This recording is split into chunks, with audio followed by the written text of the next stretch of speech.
Money Roots is made possible by the support of our sponsor, Rooted Planning Group. Are you ready to take control of your financial future? Look no further than Rooted Planning Group, your trusted partner in financial well-being. At www.rootedpg.com, you'll discover a wealth of resources and expertise to help you thrive financially. Rooted Planning Group specializes in personalized financial planning, investment management, and retirement strategies. They understand that every financial journey is unique, and they're here to guide you every step of the way. With a team of experienced advisors, Rooted Planning Group is committed to helping you cultivate a secure and prosperous future. Visit www.rootedpg.com today to learn more about how Rooted Planning Group can help you grow your money roots. Welcome to Money Roots, the podcast where personal finance gets personal.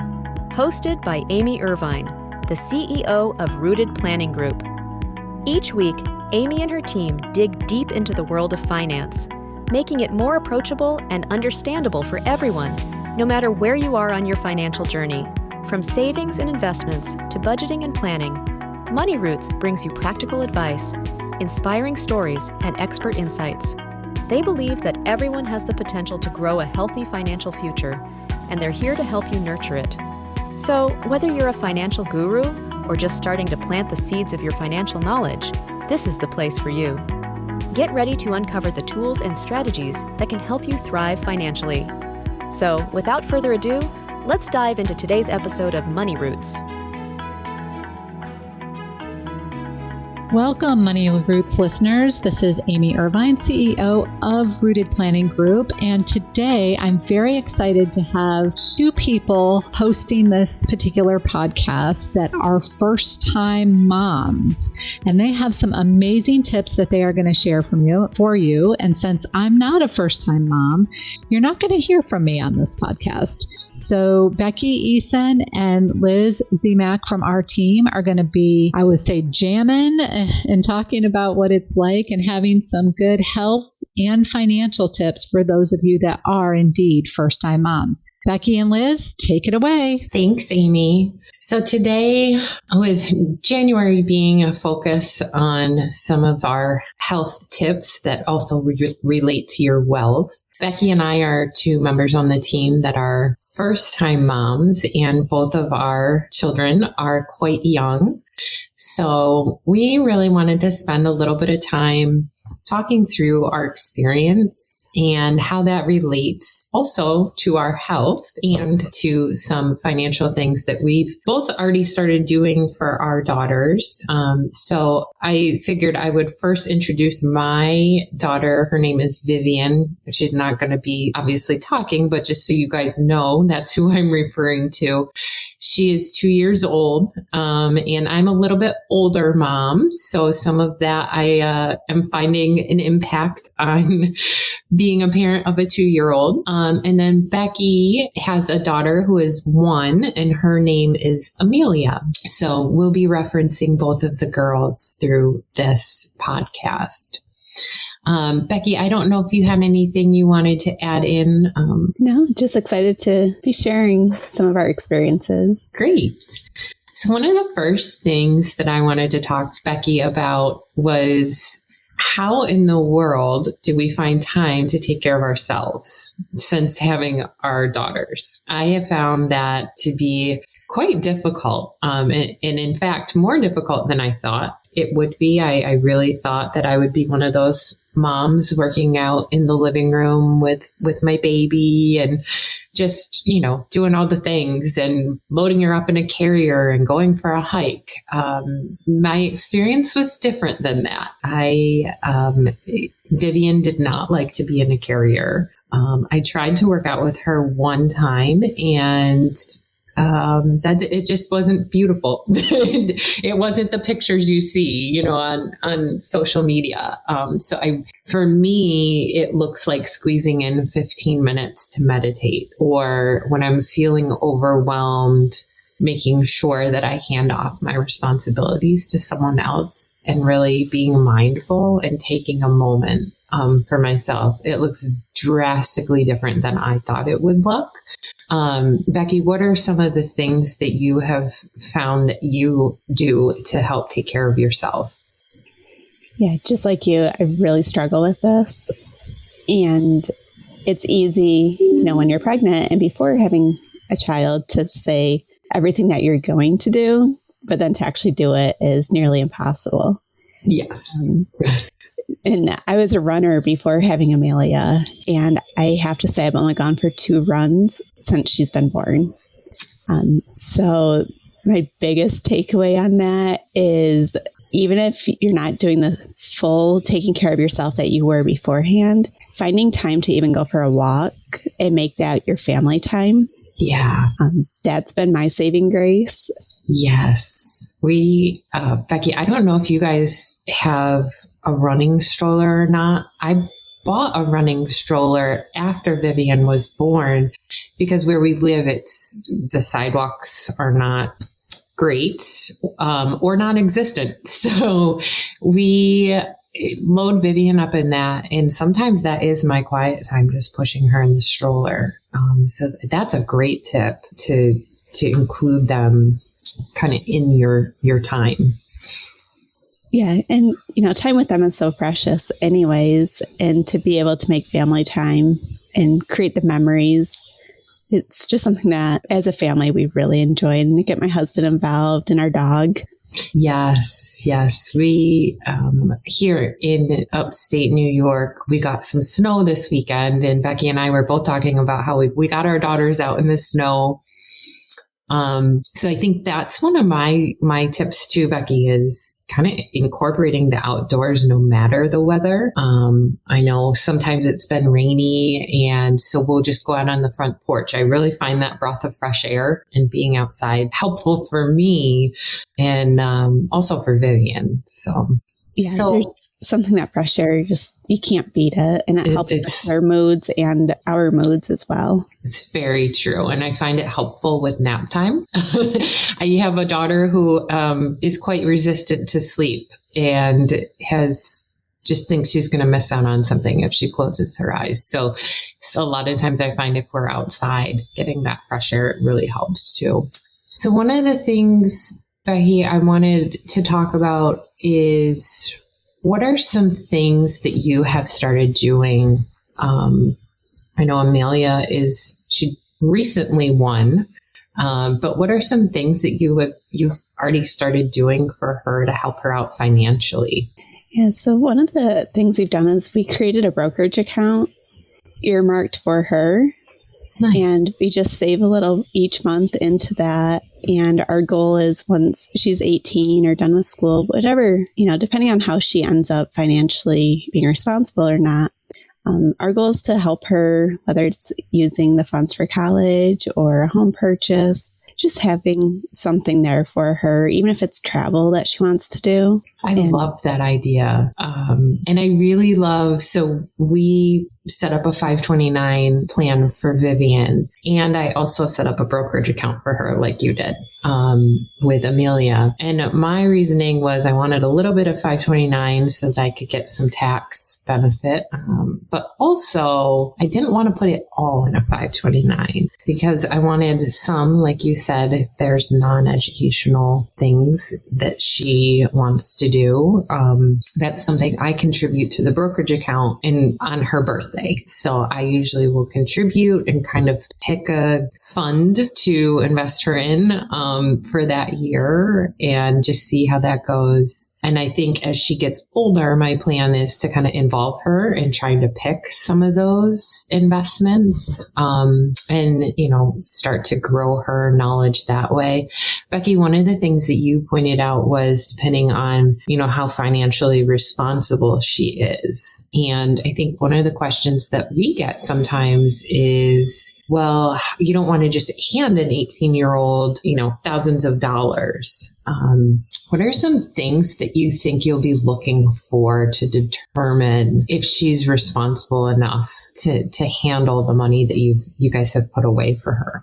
One of the gauges we're going to use is when she has her own spending money, how does she use it? Is she, going to the store and overspending? Is she trying to spend more than she currently has? And, if that's the case, then we'll work with her and re-gauge how much we're willing to give her. And also another thing is, how much is she willing to save towards her own purchases? So if she turns 16 and wants a car, is she willing to help save towards her goal, or does she just expect us to help her? I absolutely love that, Becky. I think that's a really great piece of information to think through is, as moms, we're kind of very in tune with how our children, their temperament is. And I can already tell with Vivian, sometimes she can be very stubborn. I will say she must have gotten that from her father.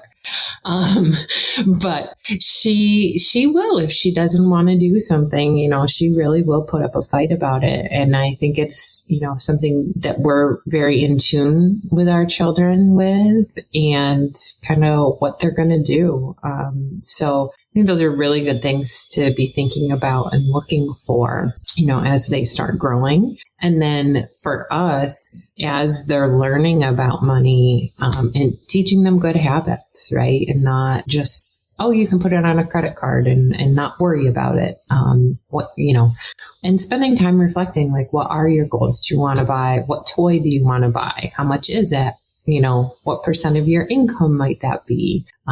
So I think those are all really, really great things for us as moms to be looking at. So one of the last things that I wanted to make sure we covered, and for the listeners as a takeaway, Becky and I kind of wanted to each share our top health and or financial tip for new moms. So Becky, I will start with this one, if you don't mind. Mine, for health is to just take whatever moments you can, for yourself. And that might one day look like an hour. It might one day look like 5 minutes. But just take whatever you can get for yourself and know that it's important and that it is okay. I have a hard time letting someone else watch Vivian, or relinquishing my duties or control. But it is okay. I did struggle with that quite a bit, and I still do. And then my financial tip is to just start, right? Whether it's something like we do and set aside on a birthday, or something like Becky does and set a little bit aside, throughout the year on a regular increment, but just start something. It doesn't have to be, tens of thousands of dollars when they're 18. Just start something. And know that, you're going to have to monitor, obviously, what is best for your child. And so, Becky, did you have any tips that you'd like to share with our listeners? Yeah, my health tip kind of ties into the financial tip in that it's so easy to want to spend money on your child that you forget about spending money on yourself. So something I've been working on over the past few months is being okay with treating myself. And I think it's somewhat in line with the mental health tip, just being able to buy clothes and not feel bad about it. Or when I go out grocery shopping, grab a cup of coffee and just relax and, think about the week that we had and the week that's coming up. Just take a moment to reflect. I love that, Becky. I think that's the reflecting part is really important. And I'm like you, I've noticed myself drawn to that a lot lately, is to sit and reflect. And it's hard, right? During all that craziness and sometimes crying and the tantrums and, the chores, all the things we have to do, to remember to do that. So I love that tip. That is great. So Rooted Planning Group, one of the reasons I was drawn to Rooted Planning Group is that it's a women-owned financial planning group. And I'll be honest, I actually did not want a daughter. I was hoping for a boy, when we found out we got pregnant, which was 3 years ago. But I really am happy. I'm really happy actually that I got a girl, and was blessed with that, because we can empower them. I think there's a lot of things that women especially can be empowered with from a financial side, that education, the financial literacy that sometimes we aren't always taught. So that's one of the things that excited me about being blessed with a girl, was that opportunity to teach her and to, have another woman in this world that's financially mindful. But that was one of the things that drew me to Rooted Planning Group was, women can do it too. And we do it really well. I think there's a lot that we add and bring to the table when it comes to finances. So just wanted to take some time for us to share a few tips and experiences that we've had while embarking on this journey of being new moms. Becky, was there anything before we wrap up that you wanted to make sure we include? No, I think that was a great summary. And, we here at Rooted Planning Group are humans too, and we're moms. We're busy. So just know that you're not alone if you're listening to this. Absolutely. And feel free to reach out. Actually, Becky and I are not the only moms on the team. We just happen to be new moms of younger children. So if you find yourself in a situation where you might want some help or seeking financial tips or health tips, please reach out to us. We are more than happy to help. Becky and Liz, thank you so much for sharing your wonderful tips with our listeners, both financial and health-wise. I think one of the key takeaways that I heard is ask for help. Very challenging to do, number one, but ask for help is a top priority. And secondly, be thinking, even though they're young, be thinking about saving for them in small increments now so that they can have some larger increments in the future to have decisions and options. So thank you so much for taking the time out of your busy days, as we heard, to share with the listeners. And we appreciate everybody listening. Please don't forget to hop on over and rate our show and share with your friends so that they can find us just like you did. Thanks, everyone. You've been listening to Money Roots, your go-to podcast for making personal finance accessible and approachable. Thanks for joining us today. Amy and her team have enjoyed guiding you through the roots of your financial journey. Remember, whether you're planting new seeds of financial knowledge or nurturing the growth of your existing financial plans, Money Roots is here to support you every step of the way. Be sure to follow us on Facebook, Twitter, and LinkedIn, and visit our website at www.rootedpg.com/podcasts for more resources. And of course, subscribe to Money Roots wherever you get your podcasts so you never miss an episode. A big thank you to the sponsor, Rooted Planning Group, for making this show possible. At Rooted Planning Group, they're committed to helping you cultivate a thriving financial future. Until next time, keep growing your money roots.